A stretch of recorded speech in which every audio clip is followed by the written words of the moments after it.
Hello everyone. तो आज के इस वीडियो में हम देखेंगे केमिस्ट्री के मोस्ट इम्पॉर्टेंट क्वेश्चन का पार्ट 4। तो चलिए शुरू करते हैं। इसमें हमारा पहला क्वेश्चन है, copper is extracted from which ore. जो कॉपर है या तांबा, जिसको हिंदी में तांबा बोलते हैं, उसका निष्कर्षण किस अयस्क से किया जाता है। तो ये अयस्क है कॉपर पायराइट। कॉपर पायराइट से कॉपर का निष्कर्षण किया जाता है। अगला प्रश्न है 32वां, when there is dead organism are transformed into petroleum and natural gases. तो ये कब होता है ऐसे?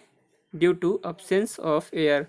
अगर हवा की अनुपस्थिति हो जाती है तो जो मृत जीवाश्म होते हैं या शरीर होते हैं, ऑर्गेनिज्म होते हैं, ये पेट्रोलियम में कन्वर्ट हो जाते हैं, पेट्रोलियम या फिर नेचुरल गैस में कन्वर्ट हो जाते हैं।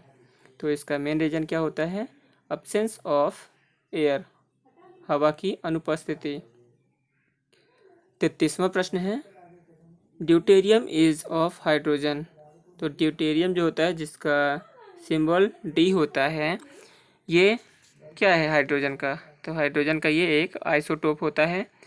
ड्यूटेरियम का यूज़ भारी जल में यूज होता है। तो भारी जल का जो फॉर्मूला होता है वह क्या होता है? D2O। ठीक है, अगला क्वेश्चन देख लेते हैं। The weight of iron is when it is undergoing the process of rusting. जब आयरन का वेट में क्या फ़र्क पड़ेगा? जब वह उस पर जंग लगेगा। जब आयरन पर जंग लग जाता है तो उसके वेट पर क्या प्रभाव पड़ता है?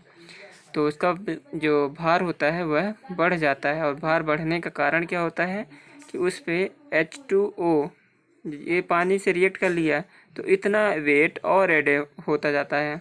एडिशन, वाटर का वेट ऐड होते जाएगा। ड्यू टू दिस एडिशन जो आयरन का वेट है वह बढ़ जाता है रस्टिंग की वजह से या फिर जंग लगने की वजह से। अगला प्रश्न देखते हैं, efficiency of a catalyst depends on it's. जो कैटलिस्ट की एफिशिएंसी होती है या उत्प्रेरक की जो एफिशिएंसी होती है वह किस पर डिपेंड करती है? तो जो उत्प्रेरक की एफिशिएंसी होती है या फिर क्षमता होती है या फिर दक्षता होती है, यह मॉलिक्यूलर स्टेट पर डिपेंड करती है। मॉलिक्यूलर स्टेट पर डिपेंड करती है कि वह किस अवस्था में है, उस पर डिपेंड करेगी कि जो उत्प्रेरक है वह कितना अच्छा है, कितना दक्ष है। अगला प्रश्न देख लेते हैं। 36वां प्रश्न है, egg cell is made up of. जो अंडे का बाहरी आवरण होता है वह किससे बना होता है? तो ये बना होता है कार्बोनेट से। और ये कार्बोनेट किसके होते हैं? कैल्शियम के। तो कैल्शियम के कार्बोनेट से बना होता है एग सेल। अंडे का जो बाहरी आवरण होता है वह कैल्शियम के कार्बोनेट से बना होता है। अगला प्रश्न है 37वां, विच विटामिन्स आर फैट सोल्यूबल। कौन से विटामिन ऐसे हैं जो कि वसा में घुलनशील होते हैं? तो वसा में घुलनशील विटामिन होते हैं ADE के। ये विटामिन फैट में या फिर वसा में घुलनशील होते हैं। और विटामिन बी और विटामिन सी जो होते हैं ये जल में घुलनशील होते हैं।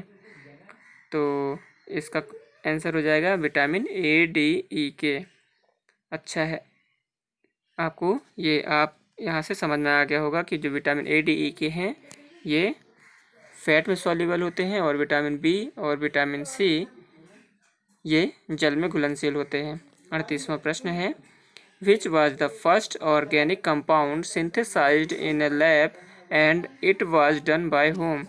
तो कौन सा पहला ऑर्गेनिक कंपाउंड था जिसका सिंथेसाइजेशन, जो सिंथेसाइज किया गया था लैब में पहली बार, और किसके द्वारा किया गया था? तो ये किया गया था पहली बार यूरिया का, और इसको बनाया था फ्रेडरिक वोलर ने बनाया था। और यूरिया बनाया था पहली बार। ये पहला कंपाउंड था जिसको लैब में बनाया गया था। अगला प्रश्न देख लेते हैं। प्रश्न है, fuse wire is made up of. जो फ्यूज वायर लगे होते हैं घरों के परिपथ को, बिजली के परिपथ को सुरक्षित रखने के लिए। ये किसके बने होते हैं, कौन सा केमिकल होता है? तो ये केमिकल होते हैं लेड और टिन। लेड और टिन को का जो मिश्रण से जो या फिर इनके यौगिक से जो कंपाउंड बनता है, इनके कंपाउंड से जो मटेरियल तैयार होता है उससे बनाए जाते हैं फ्यूज वायर। और ये ऐसा इसलिए बनाया जाता है कि ये हाई टेम्परेचर पर स्टेबल नहीं होते हैं और पिघल जाते हैं। तो जब करंट ज़्यादा पास होता है किसी परिपथ से, तो अगर ज़्यादा जाने लगा तो आप जानते हैं I²R, ठीक है, I²R ये पावर हो गई। और पर सेकंड अगर देख लिया जाए तो ये क्या किसका फार्मूला हो गया, हीट का।